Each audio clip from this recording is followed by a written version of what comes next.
Now the problem, conventional allopathic medicine is completely locked into Newtonian physics. Doesn't even bring the mind into the concept of healing. Medical students get about 15 minutes in their entire academic career of a thing called the placebo effect. And the placebo effect is simply the mind can change the character of health. In other words, if you believe that this drug is the miracle drug you've been looking for and you take it, your mind believing it's the miracle drug can heal you, while the drug itself was nothing more than a sugar pill. Now that's an established fact. 1/3 of all medical healings are due to the placebo effect. Okay? It becomes very important. Well, we left something out of the picture in the education. Not that it's out of the picture in the research. The placebo effect is when you have positive thoughts and it generates a healing response. What they don't talk about in the books and in the general mass media is something called the nocebo effect.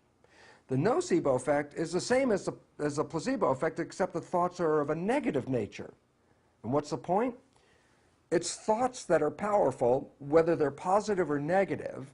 And while we give attention to the positive thoughts, called placebo effect, creating healing, what we know and what we don't talk about is that a negative thought, which constitutes what is called a nocebo effect, is as powerful as a placebo, but in the opposite direction. A negative thought can not only make you sick, a negative thought can kill you in much the exact same power and using the same mechanism that a positive placebo thought can heal you. Psychologists tell us that 70% or more of our thoughts as conventional people are negative and redundant. Every day, 70% of people's thoughts are actually taking health away from their lives and actually bringing less quality to their lives, and they don't count it because it's just that little thought that runs in their head, and yet, scientifically, it's the equivalent of the placebo effect, but backwards. Medicine is not really the free avenue of research and investigation as we think it is. It is controlled by money, and unfortunately this is where the pharmaceutical industry has undue influence and keeps us from looking at healing that does not involve chemicals and drugs. Only for the simple reasons this: a pharmaceutical company makes money by selling chemicals. If we talk about how you can heal yourself with your mind, then that product doesn't sell very well. It's not in the interest of the pharmaceutical industry to support free energy healing, and therefore it's a subject that gets no coverage except for that 15 minutes on the placebo and then dropped out of the system, and yet it is the most important new understanding, and it's not new because it's 100 years old or more. It's new only because we're beginning to look at it in spite of the fact that drug companies don't want us to see it. It's not in the interest of the pharmaceutical industry to support free energy healing, and therefore it's a subject that gets no coverage except for that 15 minutes on the placebo and then dropped out of the system, and yet it is the most important new understanding, and it's not new because it's 100 years old or more. It's new only because we're beginning to look at it in spite of the fact that drug companies don't want us to see it. The problem with the concept of power, the power of positive thinking, is people just think, oh, well, if I just have positive thoughts, then my life should be affected. And this is why positive thinking has a real bad rap in the public.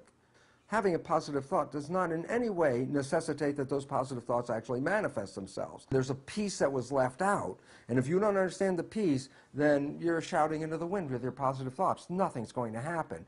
There's the conscious mind and what is called the subconscious mind. On a day-by-day basis, the subconscious mind runs our biology about 95 to 99% of the time. So while you're having all these wonderful thoughts, that's not the conscious mind's not running the show. It's a subconscious mind. The programs that we got, that's the source of the problems that most of us face.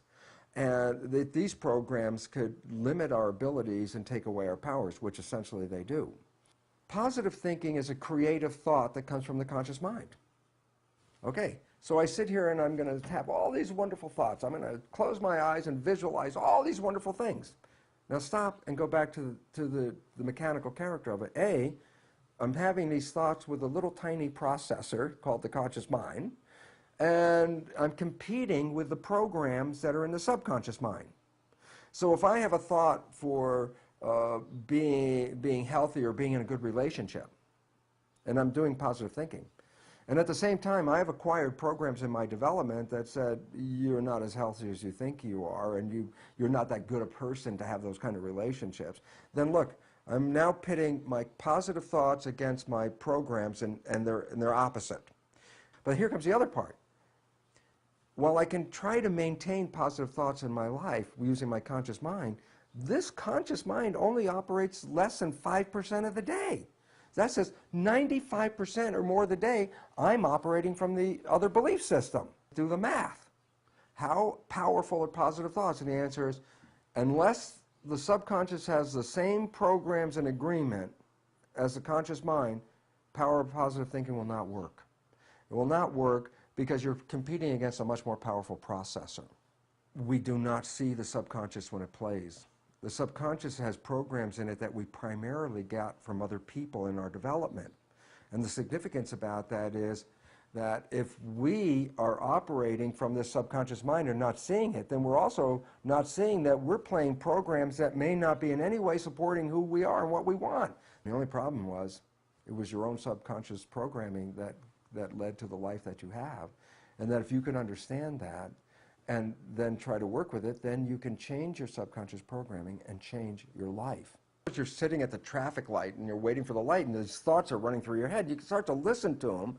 For a moment, stop and be analytical and listen to these thoughts, and you start to realize you're saying things, well, that won't happen, or I'm not that lucky, I can't get that, oh, she won't pay any attention to me.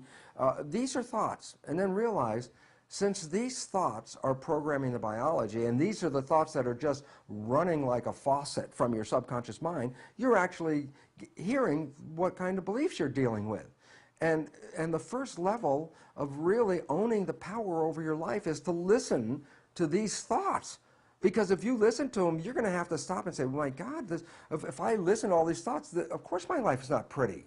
The subconscious is the driver until you own the responsibility to stand in the front, or sit in the front, put your hands on the wheel and drive the vehicle yourself. The moment you do that, you have power.